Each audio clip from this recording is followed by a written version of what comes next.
Hi student. आज का आपका टॉपिक है आवेशित संधारित्र की स्थितिज ऊर्जा। ये वेरी इंपॉर्टेंट है।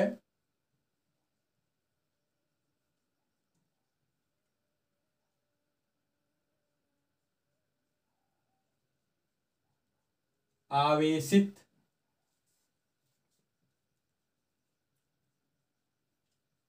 संधारित्र की स्थितिज ऊर्जा, ये आपका टॉपिक है। तो जब किसी संधारित्र को आवेश दिया जाता है तो कुछ कार्य करना पड़ता है। मतलब कि संधारित्र को आवेशित करने में कुछ कार्य करना पड़ता है। जब उसे आप आवेश देते हैं तो कुछ ना कुछ कार्य करना पड़ता है, और वही कार्य किया गया जो कार्य होता है वही संधारित्र में स्थितिज ऊर्जा के रूप में संचित हो जाता है। क्या होता है?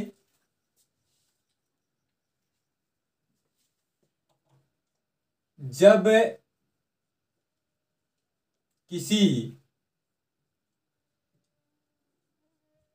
संधारित्र को आवेशित किया जाता है तो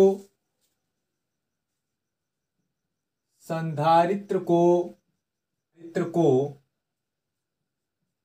आवेश देने में कुछ कार्य करना पड़ता है जो संधारित्र में स्थितिज ऊर्जा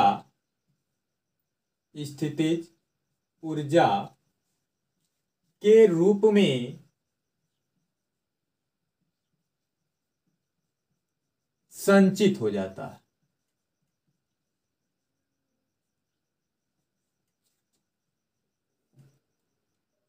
संचित हो जाता है।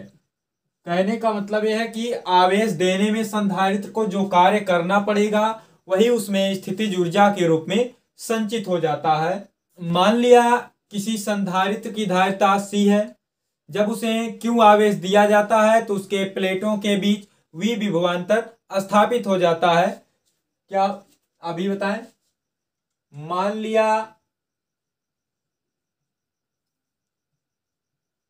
किसी संधारित्र की धारिता C है। जब इसे Q आवेश दिया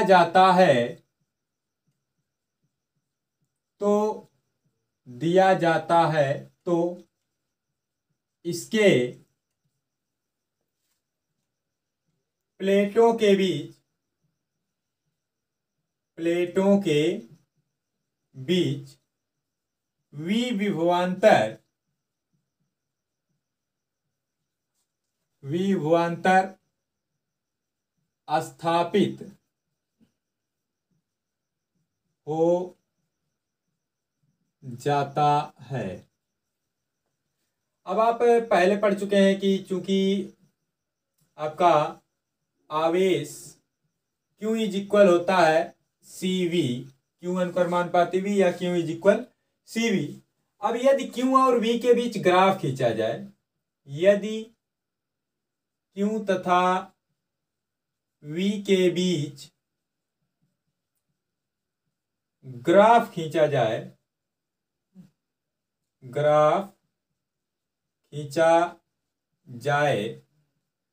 तो एक सरल रेखा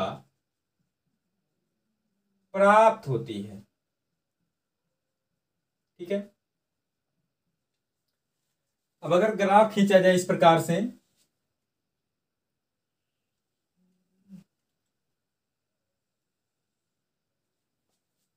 ये आपका आवेश अक्ष, ये एक्स वाई अक्ष है, ये इधर आवेश और इधर वी है विभव। तो यदि इसके बीच ग्राफ खींचा जाता है तो ये इस प्रकार से एक सीधी रेखा प्राप्त होती है।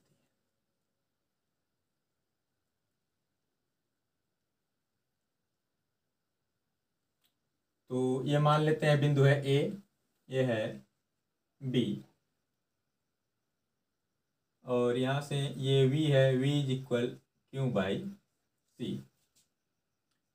तो ये जो भी ये ग्राफ खींचा गया आपका,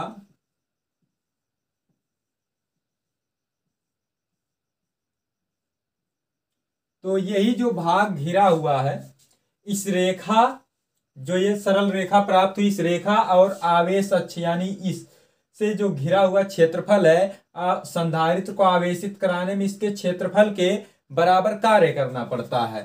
तो एक सरल रेखा प्राप्त होती है, इस रेखा तथा आवेश अक्ष से घिरे भाग के क्षेत्रफल के बराबर संधारित्र को आवेशित करने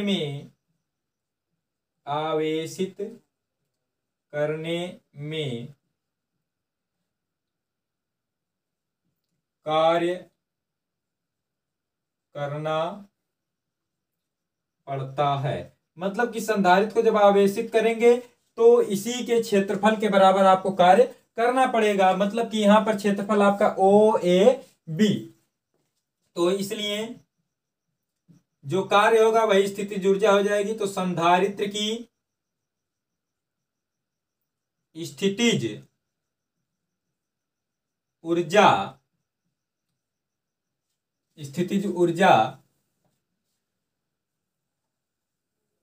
यानी कि स्थितिज ऊर्जा U बराबर आपका त्रिभुज ओ ए बी का क्षेत्रफल।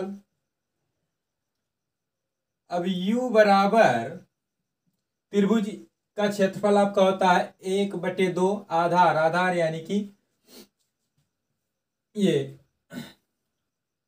ओ ए गुणे ये आपका ए बी।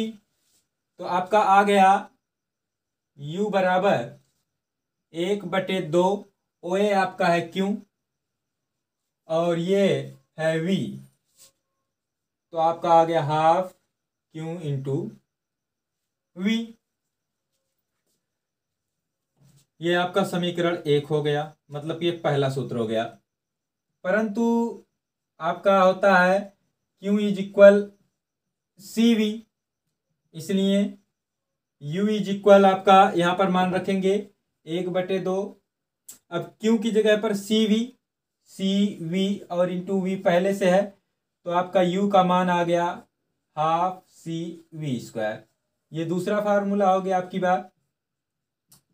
ये आपका आवेश और विभव के पदों में हो गया, ये आपका धारिता और विभव के पदों में हो गया। परंतु V इज इक्वल आपका होता है Q बाई C, तो यहां से फिर मान रखेंगे, तो इसलिए U is equal half C और यहाँ V की जगह पर Q बाई C, यहाँ V² है तो रखेंगे तो होगा Q² बाई C²। ये C की एक घात कट जाएगी, तो आपका आया U is equal half Q² by C। तो ये आपका आवेश और धारिता के पदों में हो गया। ये 3 फार्मूले हो गए और ये तीनों आवेशित संधारित्र की स्थितिज ऊर्जा के सूत्र हैं ये तीनों।